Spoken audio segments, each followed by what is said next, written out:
And then I won't be preaching this coming Sunday because it'll be our baccalaureate service, and our new youth pastor, Mary Beth, she'll be preaching that sermon. So that's two gospel texts that I normally like to preach this time of year that I won't be preaching. So I thought, okay, well, you know what? I got every morning, I got a little daily reflection I do. So why don't I explore these gospel texts that what I have normally been preaching on? Why don't I explore them the next 2 days in Rooted? So what we're going to do is we're going to look at the text that was yesterday's gospel reading for the day. And then tomorrow we'll look at the text that is this coming Sunday's gospel reading. So yesterday, the text was John chapter 10, verses 11 through 21. John 10.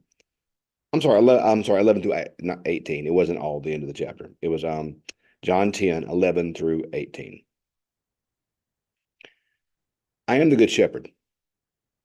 The good shepherd lays down his life for the sheep. The hired hand, who is not the shepherd and does not own the sheep, sees the wolf coming and leaves the sheep and runs away.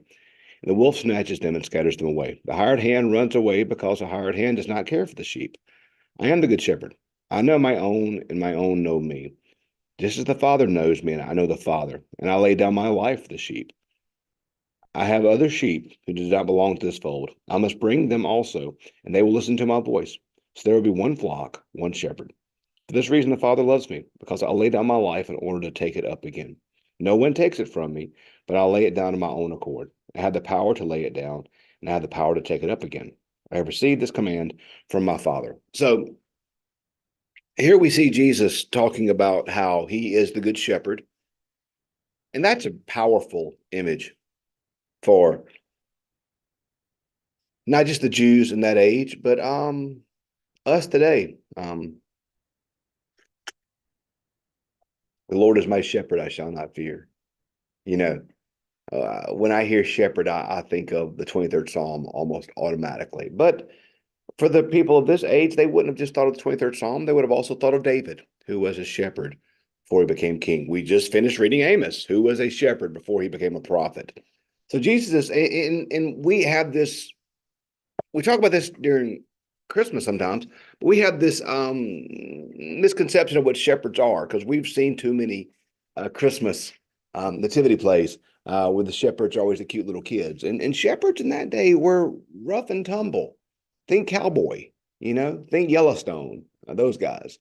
That's what a shepherd was. A shepherd was not a cute little kid. A shepherd was a job that required strength and courage and bravery because you were going to fight off wild animals. And so what does it say here?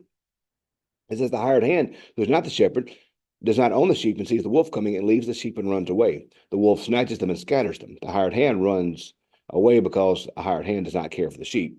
So you see there a pretty good example of what a shepherd would have to face. A shepherd would at times have to fight off a wolf. A shepherd at times would have to be willing to lay down his life for the sheep.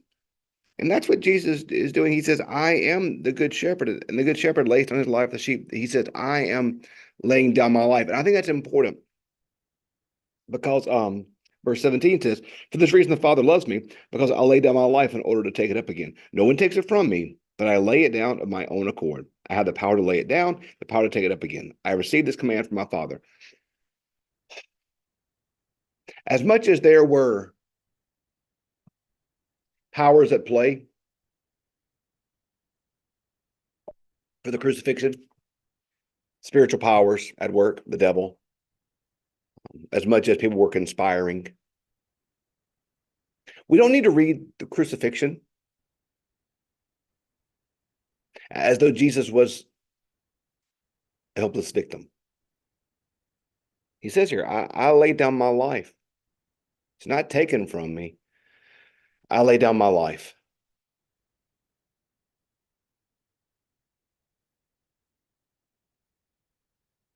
What do you love enough to lay down your life for?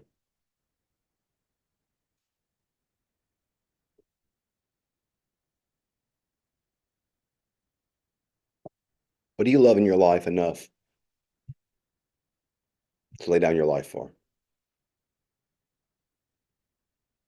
Assuming your spouse, assuming your children, grandchildren, I would hope your faith.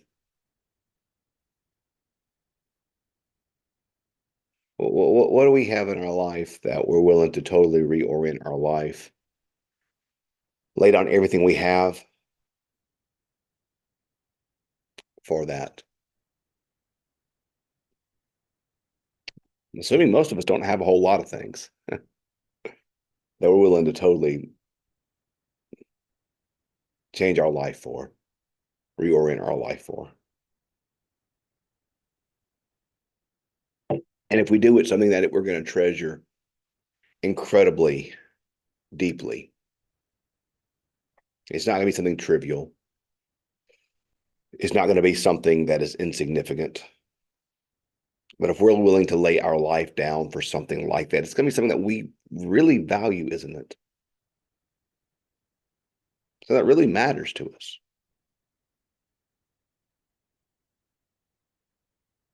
You are the sheep that Jesus laid his life down for.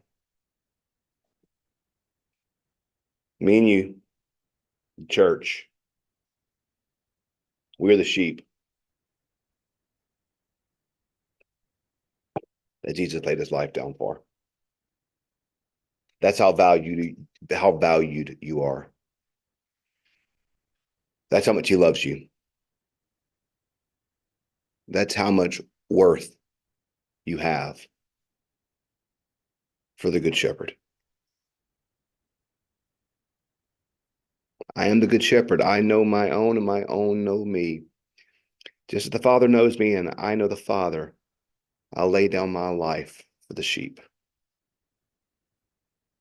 That's what Jesus did. Is he laid his life down for us. He gave up his throne, and to save us and to redeem the brokenness of life, he entered into the brokenness of life and overcame the brokenness of life to show us the sacrificial path where life is gained. We